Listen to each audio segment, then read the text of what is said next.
More than a year ago, I made a video on what you should try while in Vienna, and I concluded that one should eat Taffelspitz. But I was wrong. Vienna has all sorts of foods, desserts, and its own quirkiness that I should have included in my original video. First things first, let's talk about the simple yet delightful Austrian breakfast of soft-boiled egg, magnificent cheese, mouth-watering herby butter, and magnificent Austrian ham. And I mean, bravo Austrians! How is this ham made? How can a piece of ham be so tender, so moist, savory, and just magnificent? It's just straight out of this world. I never thought that having a slice of artisanal sourdough bread with delightful cheese and this magnificent ham would turn out to be a religious experience. I mean, it was a 10 out of 10. I would 100% recommend Ufer to all of the foodies who are watching right now. If you want to have a similar experience like the one at Ufer, but a bit cheaper, I recommend getting the ham and cheese croissant from the chain Anker. It's way cheaper and it's an 8 out of 10, which is pretty good, and you still get to try that phenomenal ham. It wouldn't be right to make a video about Viennese food culture and not talk about its flagship food, the Wiener schnitzel, which is a veal cutlet dipped in egg and flour and in breadcrumbs. It's so thin and crispy and super delightful. And where you should have it? At Fickmüller, of course. But follow this foodie pro tip. Before you go and you queue at Fickmüller for 3 hours just to have this Wiener schnitzel, I recommend a few weeks before you visit Vienna, go to their website and check out when they have available reservations.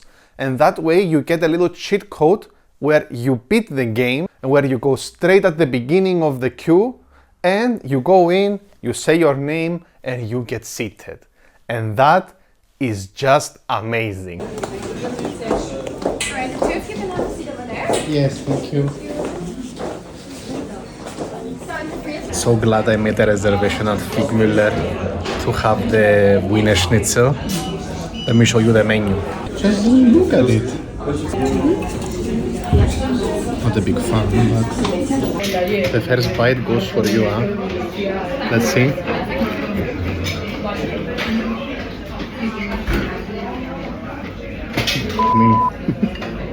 Hey, I am so sorry to interrupt your video, but we are just 10 subscribers away from 1000. So if you could be so kind, so amazing, can you please subscribe?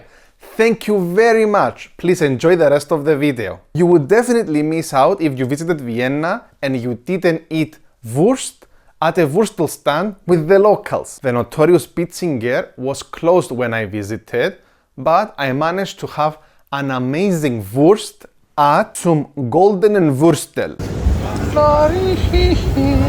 I was so excited that I forgot to film myself trying it, but trust me, it was just perfection. The spicy mustard, the ketchup, the delightful bread that they give you with it, and the cheese wurst that I tried, it was so good. And if you visit, you should definitely have a wurst at a wurstel stand. And if I visited again, I would try many more. If you are visiting Vienna, you should check out if there are any shows at the opera. Why would a foodie like me recommend such a cultural thing to attend? Well, stay with me. Of course, the opera is magnificent, very beautiful building.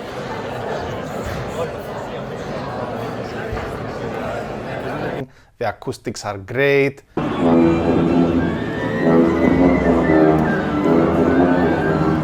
It's just something that you should definitely visit if you can, but it's what happens after the show that is a foodie element. This foodie phenomenon that happens is that straight after the opera, all the men in their tuxedos and their suits and all the women in their evening gowns and their dresses, they rush to all the nearby fast food places to have something to eat before they close down. And I was one among them. I had a hearty kebab, filling, tangy, with yogurt sauce and some spicy sauce. I had it at Dennis Imbiss and it was just amazing. It wasn't just as good as the one I had in Berlin, where I put this link up if you want to check it out, but it was great and I highly recommend it. Also near the opera, one can have a very unique Austrian treat, leberkase or liver cheese, which is something between a meatloaf and a sausage. I don't know, I think I'm not explaining it very well anyway, but whatever it is, it's amazing. Of course, I tried the one with the cheese in this very nice roll and with some spicy mustard to cut the fattiness. It was so good. Ready for the taste test. Don't pay attention too much on my facial expressions because I was very annoyed with all the noises that the construction dudes were doing around there, and I couldn't pull a poker face. Before I move on to my next sections on Austrian desserts and that unique Austrian quirky thing that I was telling you about earlier, I must talk about international cuisine. Well, even though I didn't try a lot of international dishes while I was in Vienna, what I did try at Ramen Makotoya really blew the socks off my feet. I had this delightful pork chashu ramen with a cloudy bone broth, and it was the bee's knees. So, if one place can serve such an amazing international food, I bet there are a lot of places around there too. But I recommend trying a lot of the local things instead. While in Austria, do like Austrians do, right? Another great reason to visit Vienna is to experience what UNESCO classifies as part of Austria's intangible heritage. It's coffee house culture, of course. In the 19th century, when cafes were becoming more and more popular in Vienna, people supposedly had very small living spaces, and therefore these cafes became extensions of their homes. The cafes became their living rooms, and to this day, people hang in historic coffee houses, reading newspapers or books, doing their work on their laptops or having lively debates, or enjoying magnificent desserts with delightful coffees. No one will ever rush you to leave the premises before you want to. And for the price of a coffee, you have a cozy refuge from the rain or the freezing cold. And that just warms up my heart. It's just so cozy and nice.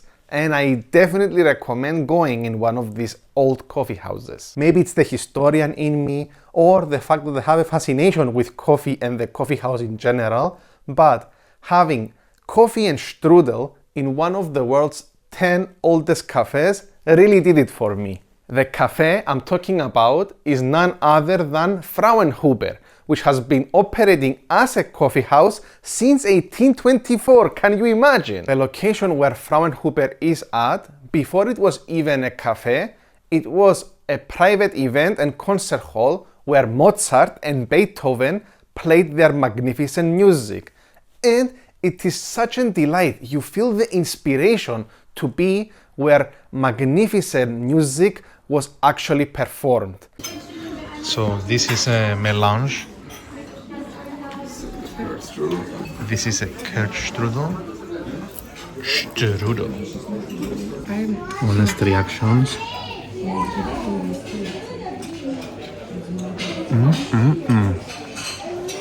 And this is an apple strudel.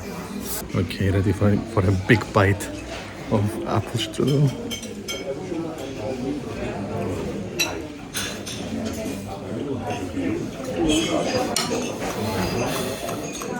That's so good.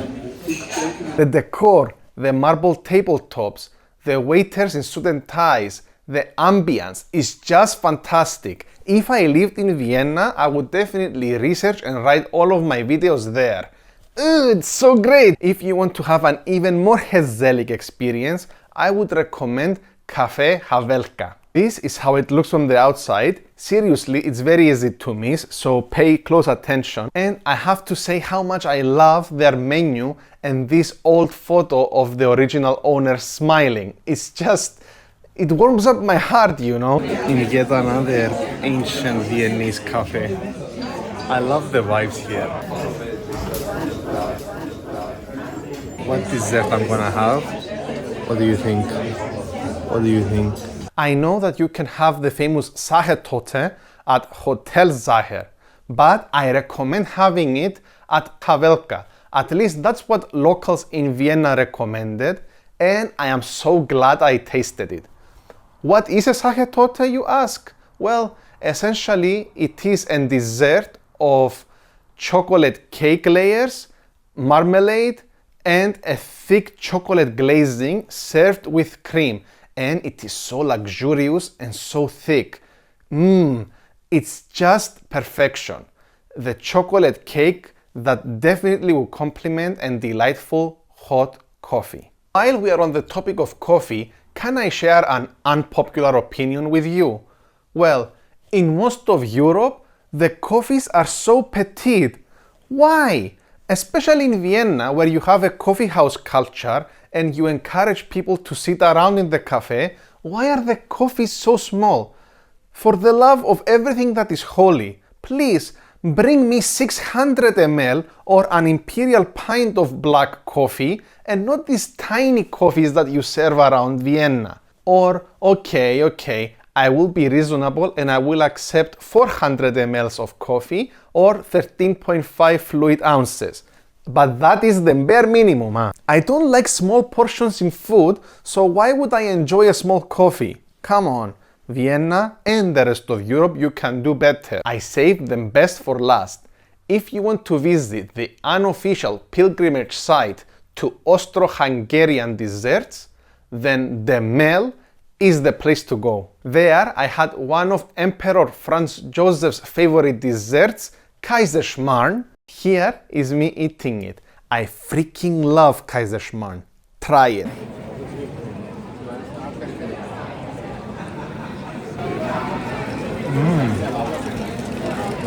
That's so good. The real super S tier, or the goats of Austrian desserts, are, at least to me, buchteln mit marmalade und vanillasauce from the Mel. In a few places online, I saw that this was supposedly a secret menu item at the Mel, but I actually found it in the real menu, so there is a bit of misinformation going around, that's for sure. I am so sad I didn't try them in front of camera for you. A single tear of joy ran down my cheek when I ate them. They are so delightful, so luxurious.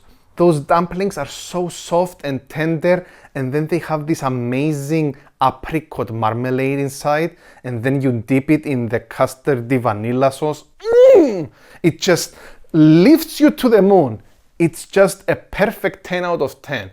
I would visit Vienna just to have buchteln mit marmalade und vanillasauce and a perfect coffee at the Mel for sure. These foods, desserts, drinks and experiences make Vienna a foodie's paradise. But what do you think? Will you visit Vienna to try all these things? Have you tried them already? Please let me know down in the comments. And if you want to scratch your itch for more traveler foodie content, please check out these videos here and here.